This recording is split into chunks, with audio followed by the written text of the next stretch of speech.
A young Michigan woman accepts the job of a lifetime and disappears. Now it's the authorities' job to find her. The only clues are some suspicious emails and her new employer's shady past. In New York, an ambitious college student has her whole life ahead of her until she crosses the path of a killer. It's a random murder, the hardest kind to solve. But forensics reveals an unexpected pattern, leading to a game of cat and mouse with the prime suspect. Clues, eyewitnesses, police records.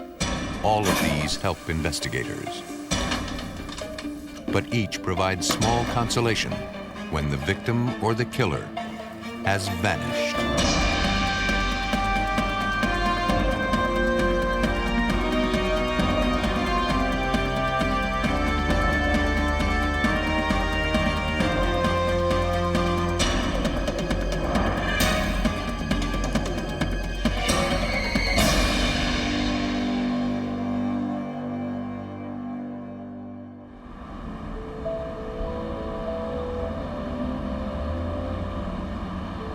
In this program, some of the names have been changed.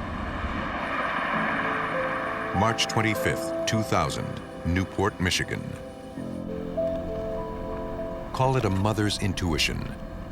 When Carolyn Trouton received an email from her daughter Suzette, who'd moved out of state, it was supposed to reassure her.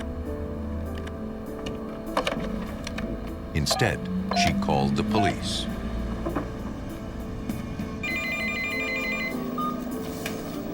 Tactical Operations, Anthony Burnell, may I help you? The Overland Park, Kansas police dispatcher connected her with the missing persons unit. Mrs. Trouton explained that Suzette left for Kansas to work for a man named John Robinson. Suzette had packed her belongings and taken her dogs, promising to write or phone. But her mother hadn't heard from her in weeks, until she got the email that didn't sound like her daughter. Detective Greg Wilson of the Overland Park, Kansas PD was assigned the case. Experience told him it was not unusual for young people to move away from home and lose contact with their families. But Suzette, it seemed, was an exception. Suzette would contact her mother by phone, as well as emails, at least 2 or 3 times a day. Since she had moved to Kansas, the contacts immediately dropped off. So that was of concern to Suzette's mother, as well as the fact that she said that there was never in Suzette's life more than 2 or 3 days at a time that Suzette would go without speaking with her mother. When she left, Suzette, a nursing student, was excited by the opportunity to care for Robinson's elderly father. Police became concerned when they learned about her employer. John Robinson was known to some of the investigators in Overland Park that had dealt with him back in the 1980s, and they knew that he had been a long-time career criminal. In the 1980s, Robinson had been linked to several missing girls, but had never been charged with any crime connected to their disappearance. Investigators from the Overland Park Police wanted to gather all possible information about Suzette's whereabouts before confronting Robinson. Police went to her last known address, a motel. I'm Detective Bobby Humholt with Overland Park Police Department. My partner Greg Wilson. The clerk recalled Suzette because she had 2 little dogs, which weren't allowed. She had a couple dogs. Once Suzette was told about the policy, the clerk never saw the animals again. The clerk said Suzette's room was paid for by Robinson. He put the room on a business account from a company called Specialty Publications. And there's your receipt, Mr. Robinson. Thank you. Suzette stayed at the hotel for 16 days and had checked out on March 1st, Checking out? almost 3 weeks earlier. If you think of anything else, could you The please clerk give me a provided the security camera tape from that date, call? Thanks. which provided investigators with a current picture of Robinson. Then detectives spoke with the housekeeper, who recalled that Suzette had occupied room 216. Can you describe him to me? She remembered that on the day the girl checked out, a man, matching Robinson's description, loaded her luggage into the back of a pickup truck. The housekeeper even described the truck and the luggage. The motel was Suzette Trouton's last known location, but it was located outside Overland Park's jurisdiction. The investigators brought in the Lenexa, Kansas Police Department to help them with this baffling case. Detective Wilson met with Sergeant Rick Roth of the Lenexa Police, sharing what he'd found at the motel. Wilson also told Lenexa PD that this was not the first time they had heard of John Robinson. We had some good background information on John Robinson, and certain aspects of the disappearances of the girls in the 80s kind of meshed with the disappearance of Suzette. In the previous cases of missing women, investigators could never find enough to prove their suspicions. And Robinson proved a difficult man to investigate. The things that really didn't work in the 80s, going and talking to Robinson right away, what that did for him is it let him know that law enforcement was looking at him, that they were actively looking for these people that were missing. Police believe this gave Robinson time to cover his tracks. Sergeant Rick Roth wanted to talk with the retired detectives who worked the earlier case. We're going to give it a try. We brought them in, interviewed them. We had their official reports. However, we wanted to get a little further and get their personal views, what went correct in their investigations, what went wrong, their gut feelings, the little tidbits that were not in the police reports. The more he learned about Robinson, the more Detective Roth began to fear he was running out of time if he hoped to find Suzette Trouton alive. The detective started by trying to track down Suzette's missing possessions. 555-3344. They made cold calls to area mini storage companies, Yes, hello. looking for one that rented space to John Robinson. Yes, thank you. They found one. Detectives went there as a punch key entrance, obtained the records, and found out he had actually been there on March 1st. That was the same day Robinson checked Suzette out of the motel. Investigators next focused their attention on trying to find her dogs. The family had told us that if we found Suzette's dogs, that something bad had happened to Suzette. They were like her children. Officers used the same cold call technique and found Suzette's 2 dogs. They were adopted after being left at a shelter. Investigators now feared their missing persons case had become a homicide investigation. When we did find the dogs, it was kind of confirmation on our feelings that she was, in fact, dead. As police began to fear they might never find Suzette Trouton alive, all they could do now was work to try to find her killer before he struck again.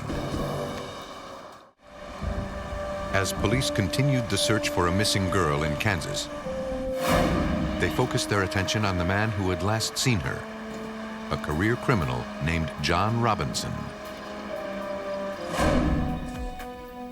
Police wanted to keep a close watch on Robinson, but they didn't want to make him aware of their investigation. Sergeant Rick Roth. From the lack of luck in the past interviewing John Robinson, we were not going to contact him. And basically, we threw every detective we had into the investigation. Police put Robinson under surveillance. He was married and living with his family in a modest home. For seasoned investigator Dawn Lehman of the Lenexa Police Department, his habits seemed odd. He would do activities during the day, mainly by himself. Would go and visit women that he had coming into town. He would meet them at hotels. Most of his activity during the day was outside of the family, whereas in the evening, he was generally home by like 4 or 5 o'clock, He was kind of, at that point, the family man. Investigators collected his trash, hoping to find something incriminating.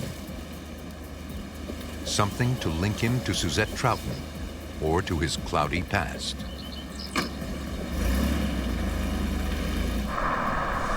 Besides his residence, Robinson also owned a small farm with several houses on it. Detective Lehman photographed it. Just to the right of the residence was a small shed, and next to the small shed were just looked like some junk, like some lawnmowers, barrels, things like that, just kind of overgrown area.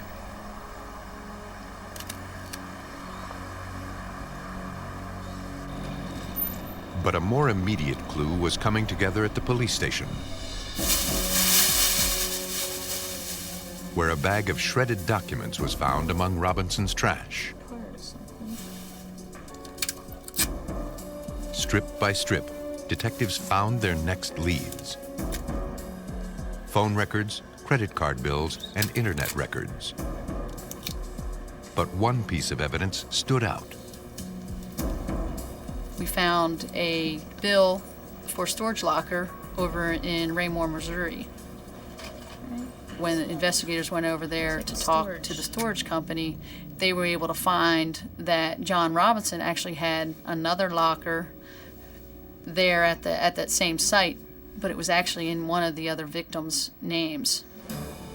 At this point, all the police had were suspicions. They would need some hard evidence to secure a warrant to search the storage locker. They turned to his phone records for that evidence. The records indicated that he'd called Suzette hundreds of times, but not after he'd checked her out of the hotel. Newport. He'd also placed calls to several other women, including 2 in Canada. Another one. Some of these women were later found to have visited Robinson in Kansas hotels, as Suzette had done. Ontario. Every name we ran across associated with John Robinson, we looked at as potential victims. 5 a.m. right there. Yep. The Suzette Trouton investigation began to suggest Robinson's larger pattern of criminal behavior. Yeah, we got one over here I think you need to take a look at. Yeah, We had no idea what their role in this entire game was. We didn't know if possibly they were accomplices in a disappearance of Suzette. We had no idea what their role was, and we couldn't contact them because we did not want to tip off John Robinson that we were investigating him. Because the police still didn't want to tip Robinson off to the investigation, they enlisted help from Suzette's mother back in Newport, Michigan. She agreed to help them gather information about him by recording his phone conversations. She would keep calling him, demanding information about her daughter, hoping he would incriminate himself.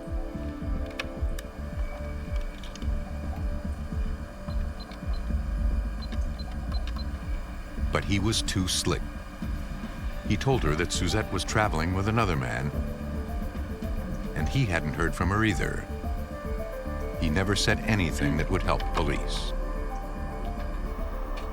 Robinson's story seemed unlikely, but the calls did appear to prompt a letter from Suzette, postmarked San Jose. Her mother remained unconvinced. Everything about it was wrong, from what Suzette said to the fact that it was typed. Again, Carolyn Trouton notified the police. Paul Morrison was the Johnson County, Kansas DA assigned to the case. And these letters that are trickling in from Mexico, from California, talking about what a great time she's having with this new gentleman that she's taken up with. We didn't believe it for a second, but I think the point here is that, number one, we didn't know if we were ever going to find her body. We did believe that she was dead, and we knew early on that we were dealing with somebody that is much more sophisticated than your typical criminal. It seemed John Robinson had a talent for getting away with his crimes, including the disappearances of 3 other Kansas women more than a decade earlier. From what investigators could tell, everything Robinson did was spun out of deceit. He was a con artist. Most of his crimes involved financial crimes. He never worked for a business that he didn't rip off, and from what we could tell, he never met anybody he didn't rip off. Just as police were beginning to fear they may never learn the truth about John Robinson, they got a call from a woman who had seen him for the man he truly was. In Kansas, Suzette Trouton is missing and presumed dead. Police fear the suspect, John Robinson, may be a serial killer, but they have no proof. You have to go find John. Until they receive a desperate call from a terrified woman. Sexually assaulted in my room. Robinson had lured her from Texas, and she now gave police some crucial information. Sergeant Rick Roth was one of the principal investigators. Anybody named John Robinson. The woman had gone to the office in rather agitated state and asked who had rented the room that she was in. Management told her it was John Robinson. This woman knew him as James Turner. That further infuriated her, and she started yelling and screaming about the fact that she had been battered and that he had stolen from her.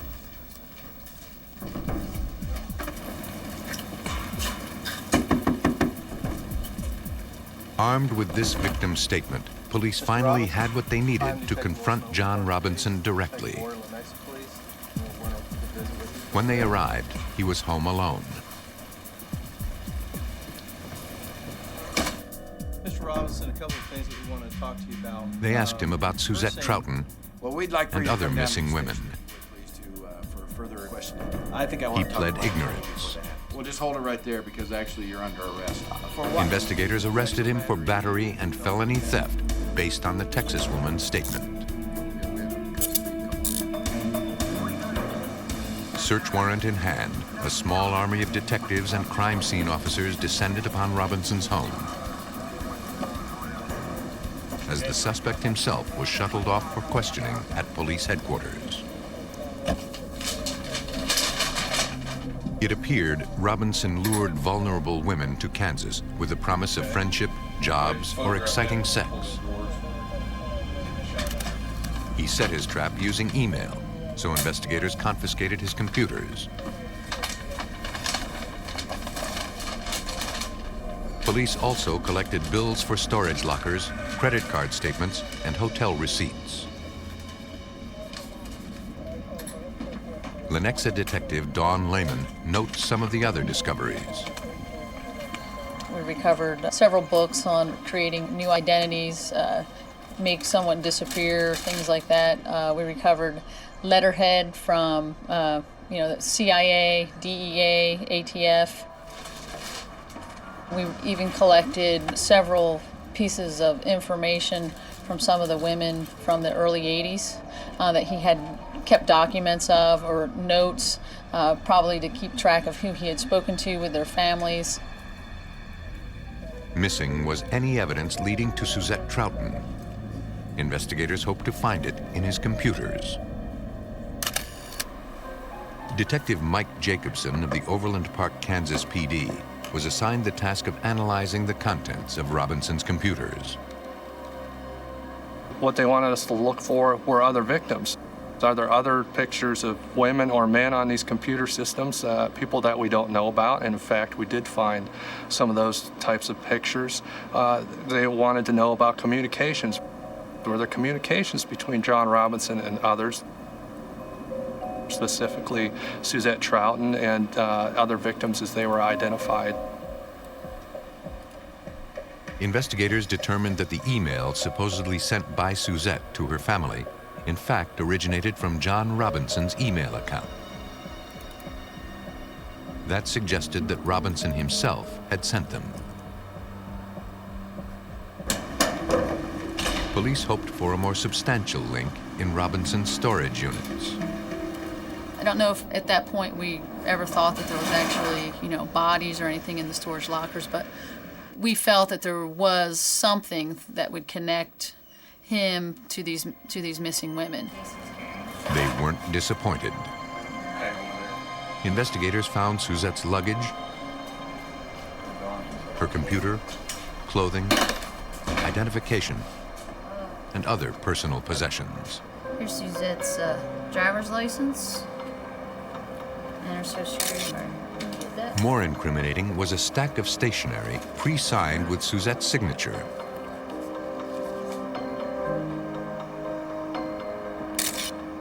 It was accompanied by a list of addresses and birthdays of Suzette's friends and family. This was the first real indication that Suzette was dead. But if police were going to prove she had been murdered, they had to find her body. Investigators started at the place Robinson knew best, his own farm. Cadaver dogs led officers through the brush and right to a pair of large barrels. Detectives meticulously broke the seal on one of them. Inside, they found a body. Got her. The second barrel also contained a body. They now had proof that John Robinson was a killer. Detective Greg Wilson of the Overland Park, Kansas PD. We don't deal with a lot of murders, thank goodness. When you become a police officer, you hope that you never have to deal with a situation like this. You know, the whole thing was almost overwhelming. Now, investigators had to determine what had happened to these victims and who they were. It was an enormous challenge. One they presented to Shawnee County, Kansas Deputy Coroner Donald Poyman. Normally, the bodies come in a sealed body bag, and we know how to examine the bodies. In this case, just deciding how to get the bodies out of the barrels and preserve the evidence was a very tricky situation. Not only because of the logistics of them being extremely heavy, but we had a lot of tissue that had liquefied. Poyman determined that both victims were young females, and both were killed by a hammer strike to the skull. One had been dead about a month, the other up to 2 years. Upon learning that the bodies had been found on his land, Robinson asked to speak with his lawyer. Investigators respected his request, but not before showing him the room full of evidence they had gathered against him. It included photos of his victims, maps, and surveillance logs. Investigators believed it was finally Robinson's time to wait. After months of investigating suspected serial killer John Robinson, authorities in Kansas finally had him in custody. From the local jail, he and his lawyer were trying to find a way to prove his innocence. I've been arrested for sexual battery. So far, the only charges against him were battery and larceny related to the woman from Texas. But with 2 bodies found on his property, Sergeant Rick Roth was determined not to stop until he had brought this man he believed was a cold-blooded murderer to justice. Robinson had slipped away once before. This time, he would not get away. This was a huge case, biggest case ever worked at Lenexa as far as manpower and time. For 2.5 months, we threw every detective we had into it. And then after Robinson was arrested, I mean, it had increased to like 35 detectives working this case. It was a huge strain on manpower. Investigators focused their attention on the evidence. Their first job was to identify the victims found on Robinson's farm.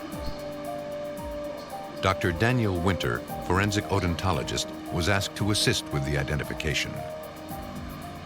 In the case of Suzette Trouton, we were provided ante-mortem charts and x-rays by her treating dentist. I took x-rays and charted and took photographs also. If Winter could match the 2 sets of x-rays, then he could say with certainty that investigators had found the body of Suzette Trouton. We see fillings that are identical between the ante-mortem and the post-mortem x-rays. These are enough points to make a positive identification. Dental records proved that one of the victims was Suzette Trouton. Investigators also ID'd the other victim as a woman who had been reported missing. They then focused all energy on connecting Robinson to Suzette's murder. They began by studying the letters Suzette's mother had received. Here, too, the tale would be told in the lab. At the Kansas City Police Department, Chief Criminalist Frank Booth extracted DNA from Suzette's body.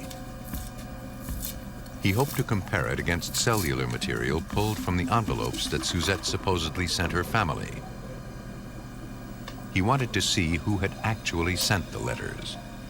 If I can detect that underneath the flap of the envelope, I can then know that I've got an indication I've got saliva. In addition to that, you also slough off epithelial cells from the inside lining of your mouth. These cells are very distinctive in their appearance, and they also contain the DNA that can identify who licked the envelope. It wasn't Suzette Trouton. The DNA on the envelopes matched a sample taken from John Robinson. He must have sent the letters to avoid arousing suspicion about Suzette's fate. Robinson's connection with Suzette was linked at a molecular level. Hair and blood cells found in Robinson's storage unit were consistent with Suzette's. And a fingerprint on Suzette's driver's license belonged to Robinson.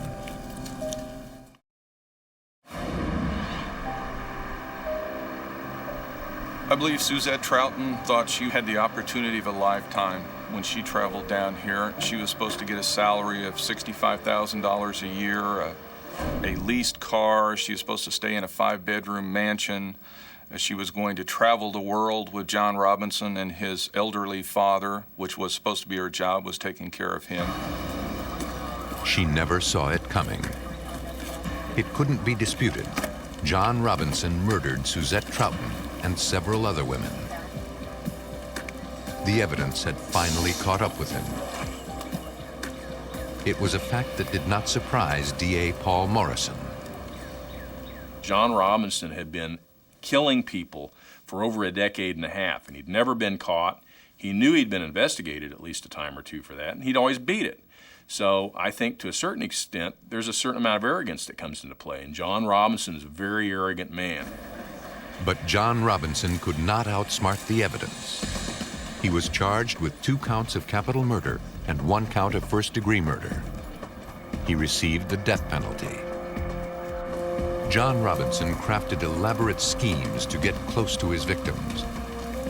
And in the end, this lethal proximity made it impossible for him to hide.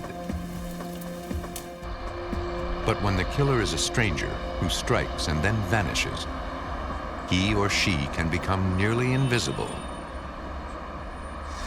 New York, a city of glamour and grit, a town of dreams and all too often harsh realities.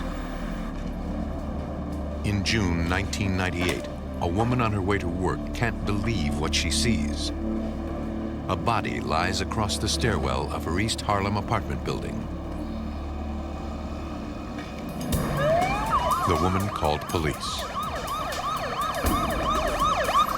The NYPD and an emergency medical team arrived within minutes.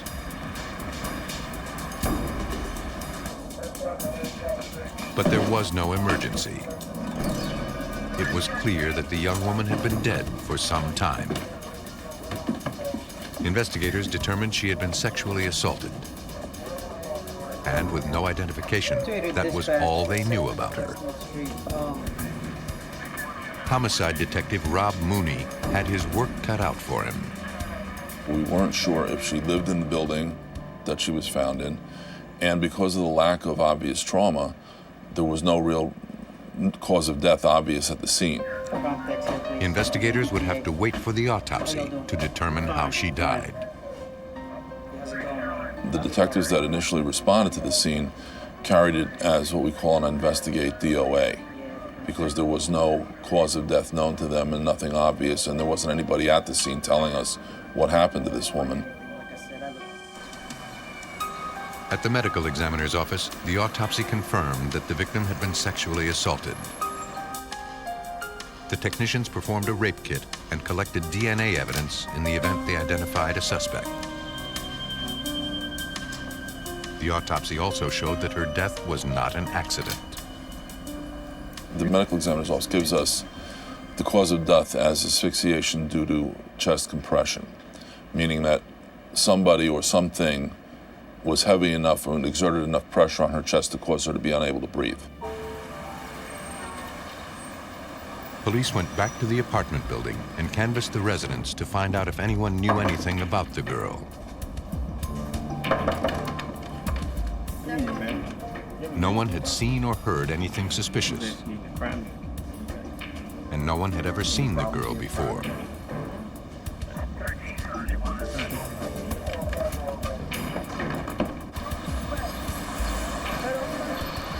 Then, investigators got a call from a woman who was worried that her daughter was missing.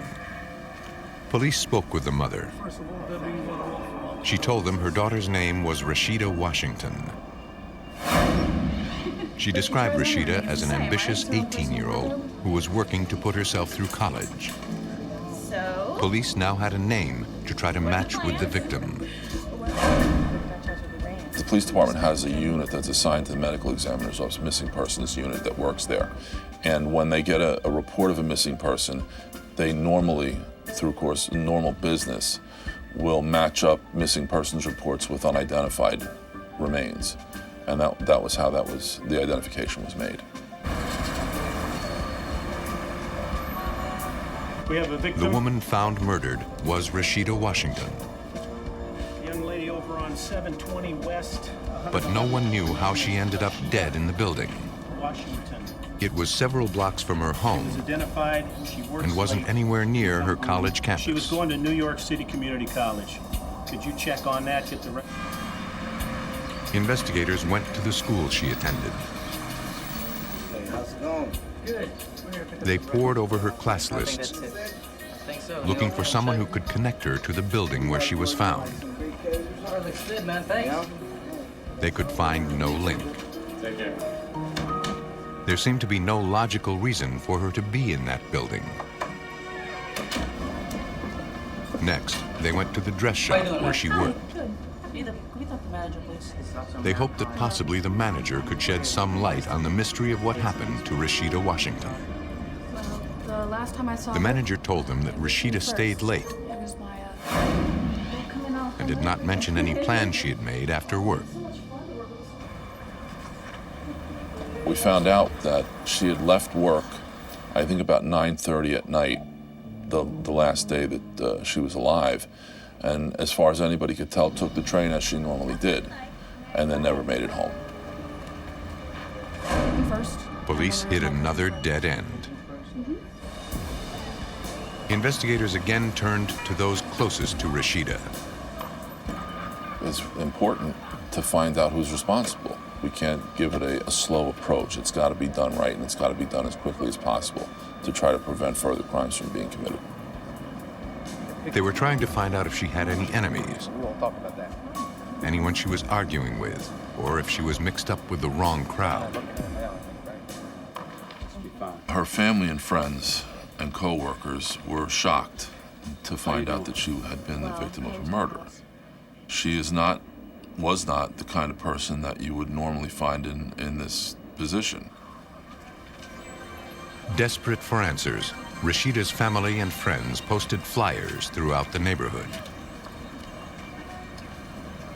Clearly, because we had no real lead to work on at that stage of the game, then you have to start with her. And you start to talk to all the people around her. And then that circle begins to expand as you go on to see if we can find out exactly what happened to her. Rashida's case was pretty much of a mystery.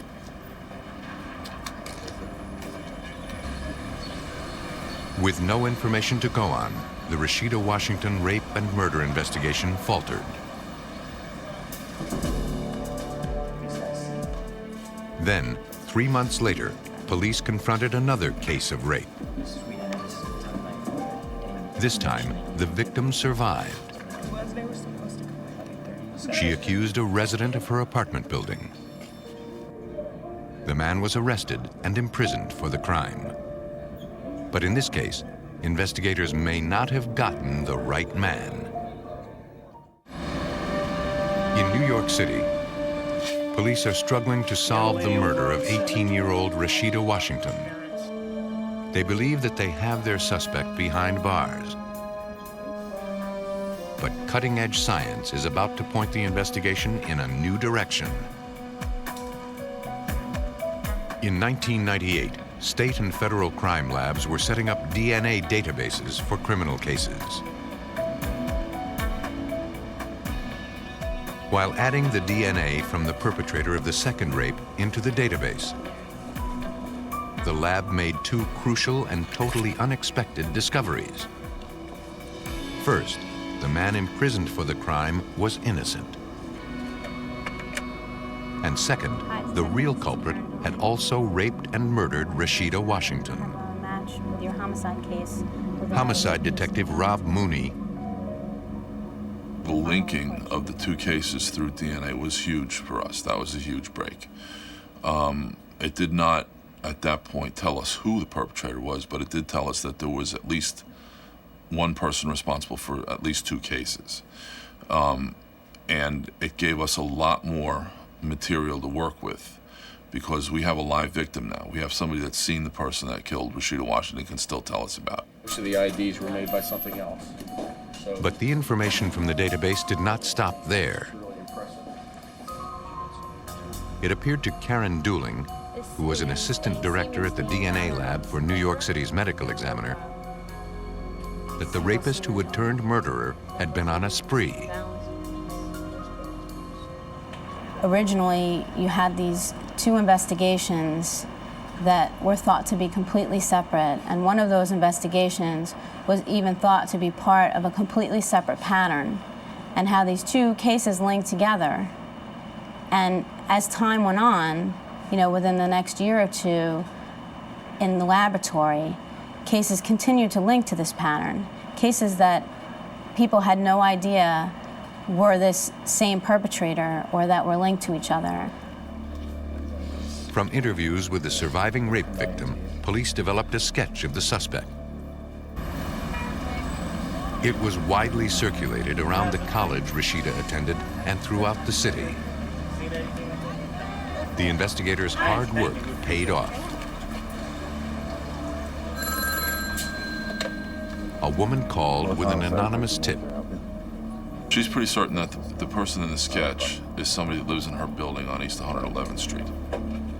She supplies us with the address of the building and a nickname, Ace, that she's picked up from having had contact with this person in the building. So the detectives then begin to search our databases for people at that address using that nickname. It brings them their first suspect, a man named Aaron Key, who had a record for robbery, weapons possession, drugs, and other crimes. There we go. We got a match. He resembles the sketch. Okay, great. In addition, the surviving rape victim provided another piece of crucial information. According to prosecutor Rich Plansky, at the crime scene, the perpetrator discarded a sweatshirt and a baseball cap. She was positive that the person who raped her was wearing both. And as it turned out, the sweatshirt had a partial laundry tag on the back. following the only real clue they had, investigators approached dry cleaners near Key's apartment. Tell me, sir, do you recognize that tag? One cleaner recognized the distinctive tag as coming from his establishment. He handed over his client list. Let's copy. Key's mother was on it. Thank you very much. Give you a card. If you, In addition to the woman in the building telling us that this is the person that she thinks is responsible for these crimes, we identify who that nickname belongs to, and we have that same person perhaps being the owner of this shirt that's left behind at the rape. So it becomes a fairly intense surveillance on Aaron at this stage of the game. We're watching him 24 hours a day in an effort to try to secure something that will yield a DNA sample. If he smokes a cigarette and throws it on the ground, if he spits out gum and throws it on the ground, if he drinks a soda and throws the bottle in the garbage, get it. Aaron Key does none of those things. He always seems to be one step ahead of them. But police get lucky when he stumbles.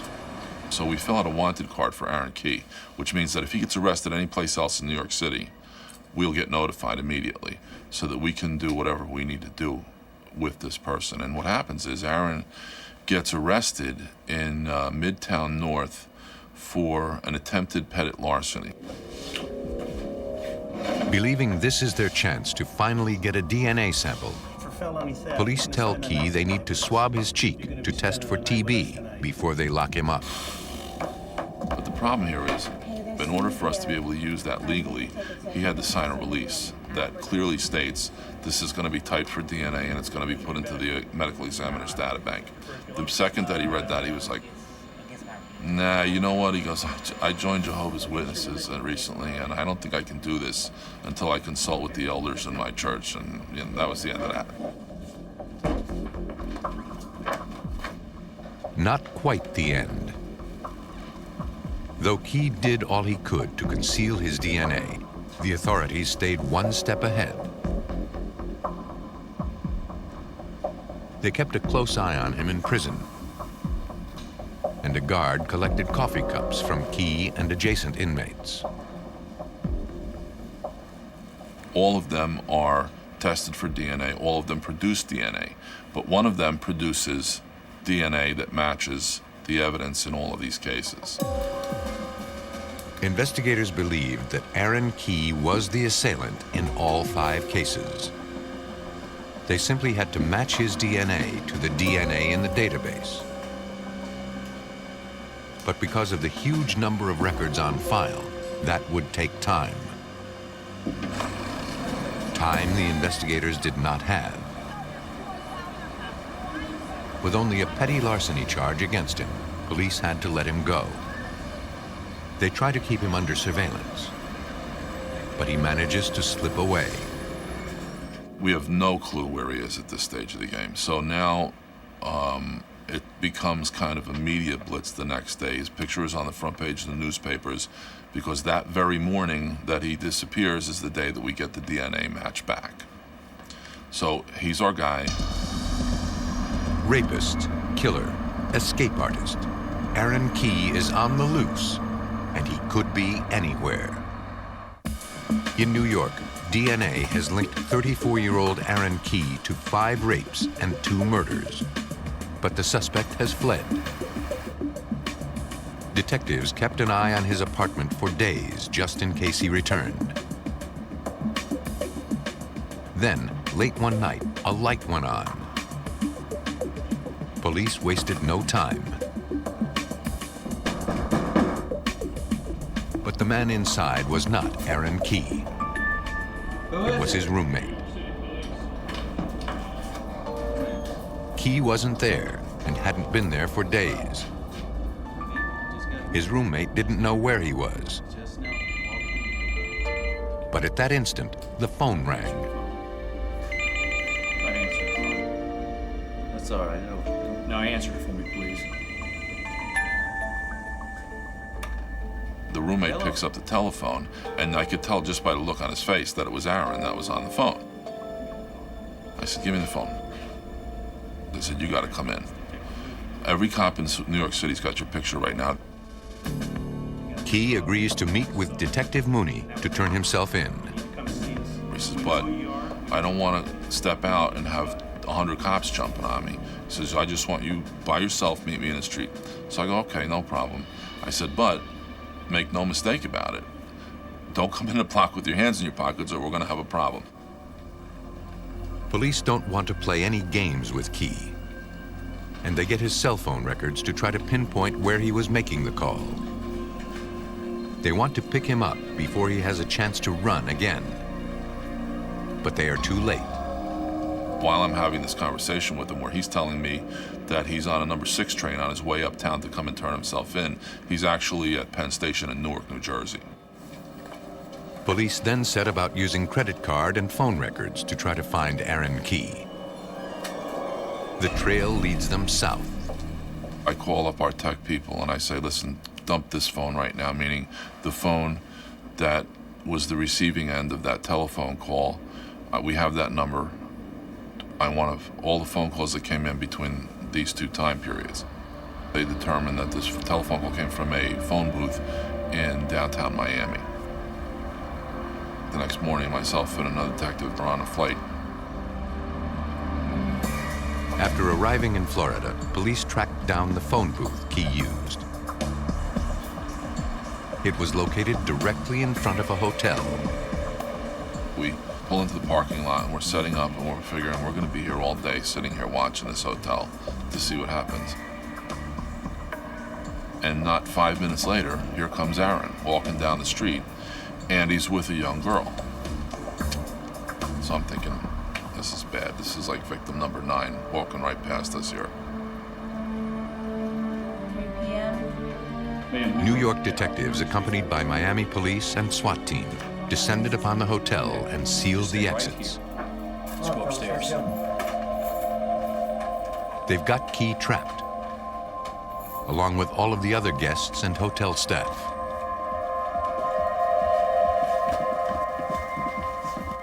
Law enforcement swept the hotel, room by room, in search of the elusive Key. We have an emergency. For your own safety, we need you to clear the building right now. At last, they find him. Key puts up no resistance, and the girl is safe.